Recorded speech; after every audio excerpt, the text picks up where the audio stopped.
Hi, welcome to Nina in the Kitchen. So you're thinking about having pizza tonight, but your pizza takeout tastes like this. Well, when you see how easy it is to make pizza at home, you're gonna maybe not order out anymore. Check this out.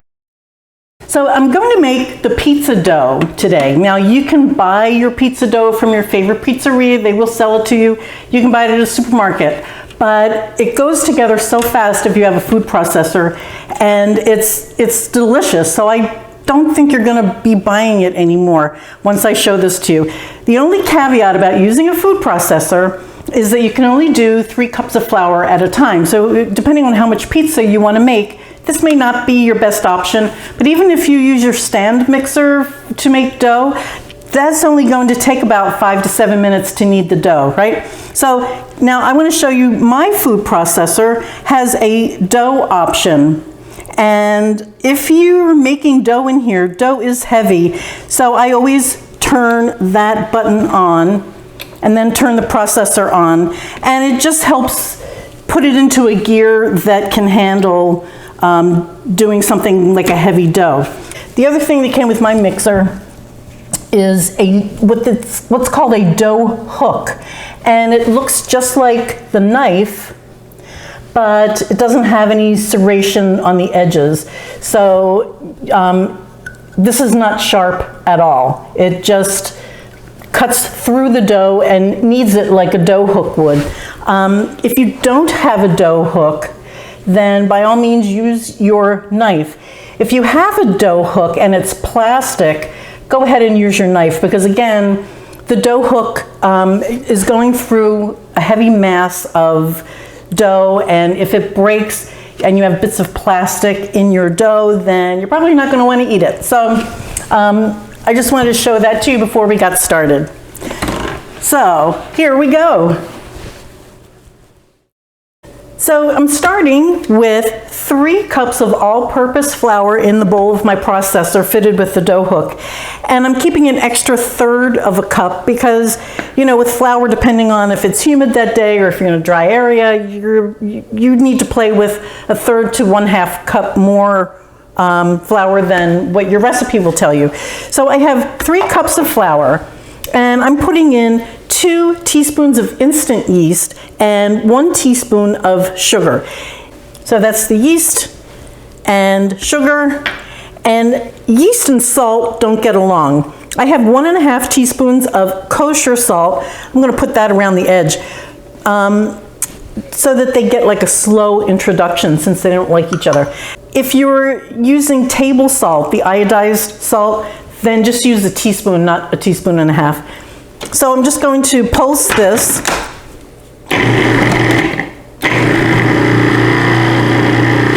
Just to mix that up. And then I just have 2 tablespoons of extra virgin olive oil. And you don't have to put that in. That's just my thing that I do because it gives it a nice richness. And I have 1.25 cups cups of water. And this is just a room temp water. If you want it to rise faster, you can use warm water, but room temp is fine. And hit the dough, hit on. Now at this point, it's forming one ball. When it forms a ball, you only knead it for another 30 seconds in this machine.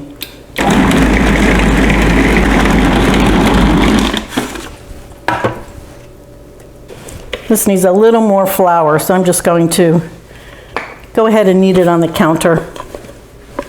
It's just a little stickier than I want. I could do this in the machine, but I like to feel it too to see where it is. You want it to be tacky, so it's kind of sticky, but you don't want to feel flour on the surface.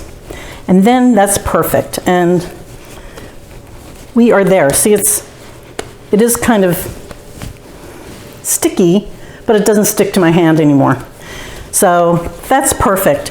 That means you're going to have a nice moist dough.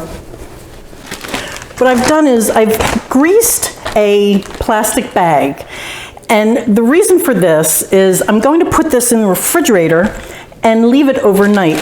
That's the best way to make pizza dough. If you don't have time for that, it's okay, just put it in a greased bowl and leave it for about 45 minutes to an hour, and you will have a lovely dough that you can use the same day.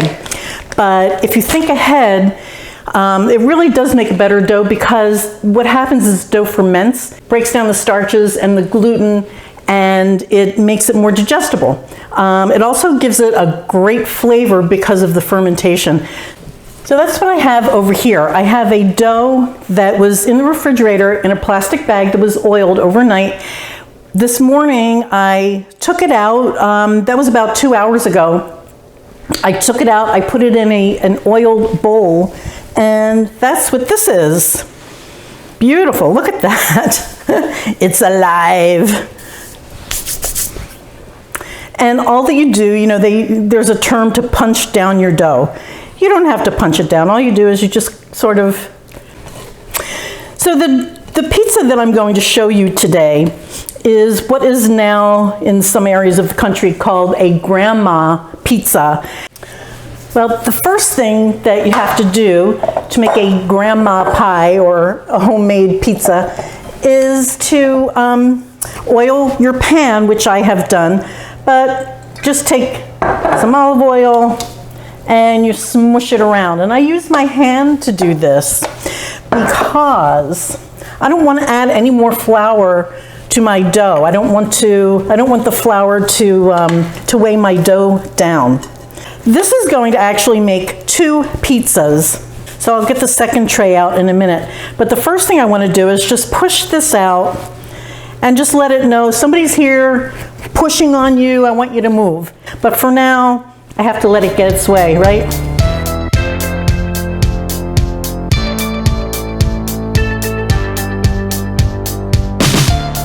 So this goes off to the side. So the dough is resting. My oven is preheating to 475, and these are the ingredients that I'm using for the pizza. I'm just doing a very simple pizza. You can put whatever topping you want on it, but just be careful about when you put those toppings on. So today I have fresh mozzarella.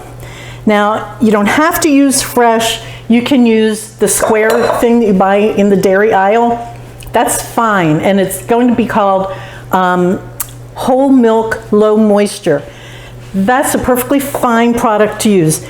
Fresh cheeses tend to be wetter. So what I've done is I've shredded the cheese. This is room temp, and the whey falls to the bottom, and that's what I want. If you use fresh cheese straight out of the package, you're going to have little puddles on your pizza, which is not very good. So you just want to drain it. I'm just going to cut this dough in half and play with it again. I just want to stretch this out, and as soon as it stops coming back on me, retracting back on me, it's going in the oven. So these doughs are not going to completely fill these pans, but that's okay. I'm going to put a little drizzle of oil on each one. Because you have a good product here with the San Marzano, there's really no need to add anything or cook these tomatoes at all. I'm just putting a little pinch of salt in there. You don't need much salt either because you're going to put some cheeses on top of this, right? So the San Marzano with, that was a 28-ounce can with 1 clove of garlic and a big pinch of salt, and that's it for the tomatoes. They're not cooked. There are no herbs in it. If you want to do an herb, the traditional thing to do would be to put some oregano on this. With pizza, in general, less is more because it's all about the balance. It's not about having a ton of cheese or, as you can see, some of this is not completely covered. You want to taste everything evenly. The best pizzas that I've ever had are just plain cheese pizza that was well done. The mozzarella goes on after this bakes for about 5 to 7 minutes. As soon as you see that this crust is starting to set up and harden, not that it turns golden, you still want it to be pale like this, but as soon as it has some sort of structure to it, we're going to pull it out of the oven, and that's when you put the mozzarella on top. And by the time this cheese melts and gets golden brown and bubbly, the pizza will be ready. I wanted to show this to you. This is at the 6-minute mark in my oven. Never trust an oven, so always just go with how your oven works and keep an eye on everything. But as you can see, this dough is not finished cooking, but it's still soft, but a crust has started to form. So this is when the soft cheese goes on. And again, this isn't about quantity, but you want a good quality product. You want a whole milk cheese, not skim milk. Beautiful. A good quality artisan product always has yellow, brown, and char. And the reason is that those 3 flavors together create a dynamic range of flavors in your mouth, and they always taste delicious. So let me get one of these out. If you want to, and if you have it available, fresh basil is delicious on this simple cheese pizza. So I'm going to put basil on half of this one, and you want to cut it while it's still hot, but be careful, this will burn your mouth. I'm just going to take this corner piece and can you hear the crunch? Really good.